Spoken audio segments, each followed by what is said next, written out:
Please be sure to like, share, and subscribe. Thanks. Oh, I also wanted to say thank everyone for watching my video yesterday. I never expected to have that many views, and I think that's pretty cool. So I appreciate everyone's support. If you would, it costs nothing to subscribe. Just hit the bell so when I put a video out, you'll be notified. Thank you. Okay, so we are on day 17, unfortunately, in the case looking for missing 84-year-old Nancy Guthrie out of Tucson, out of the Catalina Foothill neighborhood.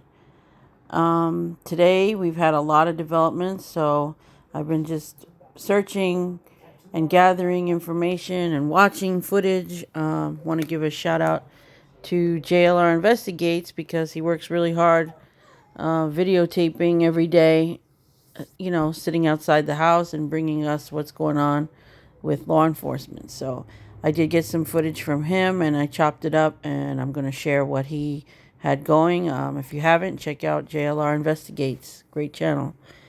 As well as 857 Tucson, also doing a great job. In any event, Nancy. So I want to go over a few things. We have some big developments over the course of last night and today, and my input and what information I was able to gather.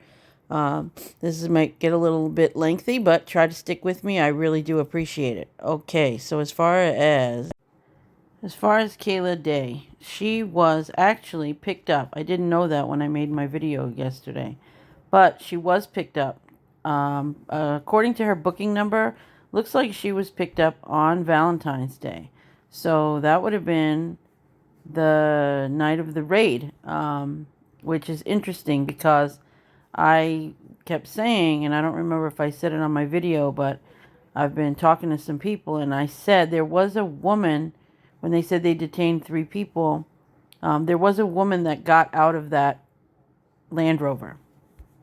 So you can see here by her booking number, it says 260214065. So that looks like 2026, February 14th. So that would be when she was taken into custody. Well, if that's the case, then that means she's still hanging out with her co-defendant, who is not being detained in the jail. She was out on bond and she jumped bond, so that's why she's back in custody, and she's not going to get an arraignment hearing because she's already been arraigned in those crimes. If you're not sure what I'm talking about, please check out yesterday's video. So there was some movement at Nancy Guthrie's home this afternoon. 2 vehicles were at her house, and that created a whole buzz for the media. One of them, somebody ran the plate and came back to a locksmith, and then all the speculation started. Did she have a safe? Did they break into the safe? Blah, blah, blah. I don't know why the locksmith was there, but there was a locksmith. I would think that if they were checking inventory in the home to see about what's missing and there was a safe in the house, I would like to think that they would have done that a long time ago when they were trying to establish a motive. So I have no idea what the locksmith was there for, but they were there. And the other vehicle that was there, we have no idea. So there was a lot of back and forth with that and everybody waiting. The other thing I want to touch on about Kayla Day, there's a lot of people asking about her being a relative. So the connection was when we were looking for information on her and who she is and anything about her, her parental information came up, and her mother is related to a woman named Penny Guthrie. And everybody was like, whoa, what is that about? Well, there are other Guthrie families in the world, so we know that. It doesn't necessarily mean that she's related. Kind of a small world, but it was interesting. I haven't really had the time to delve into it too much. I did look into it. The woman is almost 70 years old. It is a married name, so her name is actually Penny Day. She did marry someone with the name Guthrie. Did she marry them 40 years ago? Did she marry them recently? I have no idea. So that I will have to further look into, but I don't have any solid proof that, these people are related. So that was circulating around yesterday, and I just wanted to kind of clear that up. I don't have any any reason to think that she's necessarily related. But that was an interesting fact. So I will continue to keep looking for that information, but it's kind of a rabbit hole when it's a married name. And you get into those age brackets. A lot of the searches nowadays require money. No more free white pages and that. They've taken all that away. So you can see this footage came from JLR Investigates, where they were, watching the cops come and go, and the people trying to figure out who they were. So it was pretty interesting. The guy, he was there maybe like 20, 30 minutes, and then he was out of there. And then everything kind of, got crazy. Everybody was trying to speculate. You could hear the drones buzzing. Everyone was getting all excited. And then they decided to take it down the block. The tent started going up, and we were like, what is going on? And they actually wound up at a neighbor's house. So we'll see that footage in just a second. There's the locksmith. He's leaving. And you can see he was pretty anxious to get the hell out of there.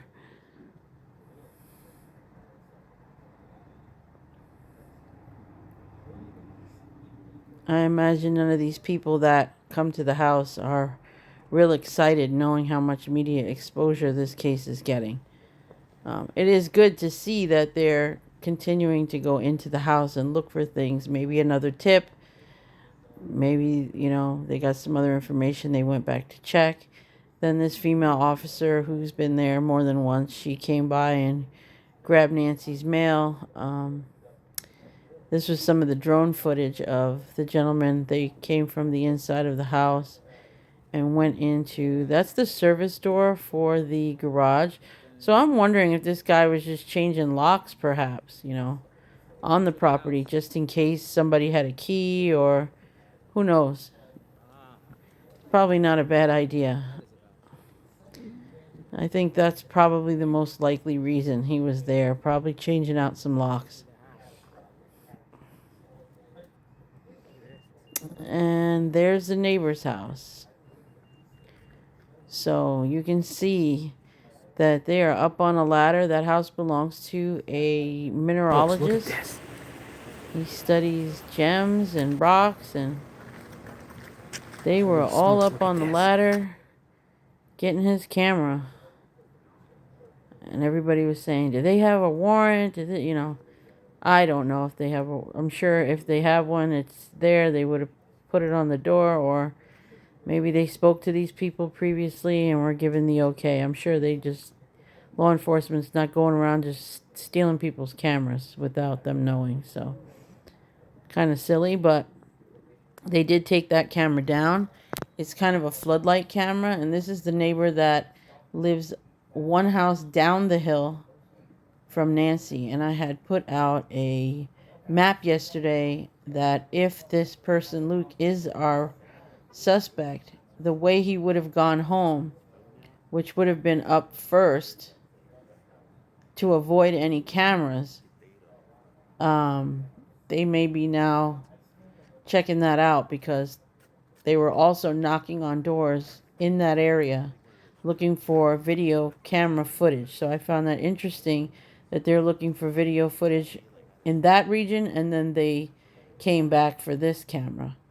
Maybe that's cutting edge now, that they're able to go onto people's cameras that were not hooked to subscriptions and actually get into the clouds and pull that information somehow.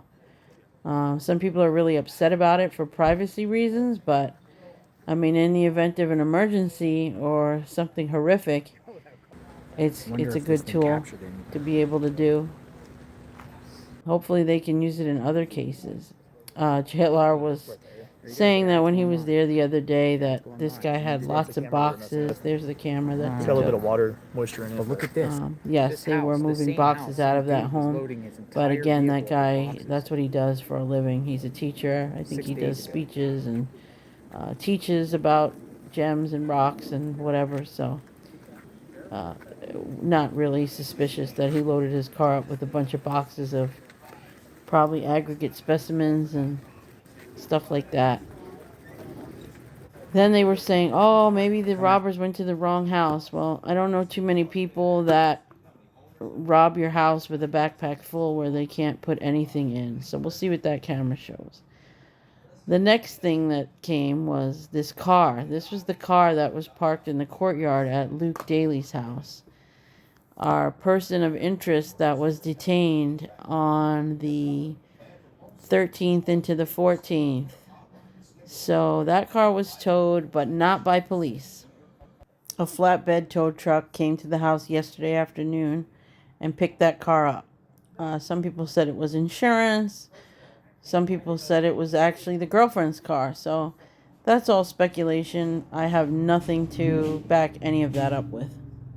I am hoping, however, that police did check the vehicle when they were at the home, or that they can go retrieve it to see if it has any evidentiary value in case it was towed to be eliminated. The other news in this case is that the glove that was found 2 miles away from Nancy's house doesn't appear to match any DNA and was in CODIS. So I guess for that, we don't have to worry. I'm really not surprised because I didn't expect it to come back, but at least they tried. Better to check than not to check. The other news is they are interested in finding out more about that gun in the holster. Originally they said that's a holster for a Magnum and that gun did not fit. So they were saying that's a 9mm automatic handgun or just an automatic handgun. I'm not the gun expert, but here's Brian Enton talking about that. To confirm, there are several gun stores in Tucson where the FBI has shown up and has brought a list of 40 names and 40 photos. So 40 names and 40 photos, and is asking the gun stores to tell them whether or not these people have been inside the store or whether or not they have purchased a gun. So this is brand new information. I don't know if that means that there's 40 suspects or persons of interest, or if they mixed a couple of names in there. That I don't know, but I can confirm that several gun stores say that the FBI showed up with a list of 40 names and 40 photos and asked them to confirm whether those people have been inside the store or whether they have purchased a gun. And this is in the Tucson area. So that's pretty significant. So here's a picture of a automatic handgun and a revolver. So they are different looking guns. But this airsoft pistol that, shoots pellets looks a lot like a semi-automatic handgun. So who's to say it wasn't that as well? I don't know. I don't know how they can tell the difference. It's pretty tough. The shape of it, has a boxy top there after the handle. So I'm not sure, but the gun experts, I'm sure, may have a much better idea of markings that they'll be able to tell. It was being discussed that they're trying to figure out if they can put that information against people who may have purchased that holder in the area, the Walmart names. That's why there's so many. I suppose it's worth a shot, but if it's an airsoft gun, nothing's going to come back. And I don't think a felon can just go into a gun store and purchase a gun, so I don't know. And again, that's assuming this guy had anything to do with it. It could be a totally different perp. Hopefully, the evidence that was processed Friday night into Saturday morning will come back soon and we'll have more information. Hopefully, this will bring forth some information and we're getting closer to finding Nancy and getting some real solid answers. What else? I think that's pretty much all of the major developments that have happened between yesterday and today, and hopefully that clears up any questions anybody had. I'm also trying to get these videos uploaded into Spanish since there's a large Hispanic community there to help bring awareness. Continue to share, Nancy. If anybody has any information, as little as it may be, please call 1-800-CALL-FBI. And again, thank you for watching. Please remember to click the subscribe button and stay tuned so I can bring you any more updates. Thanks again, and always be safe.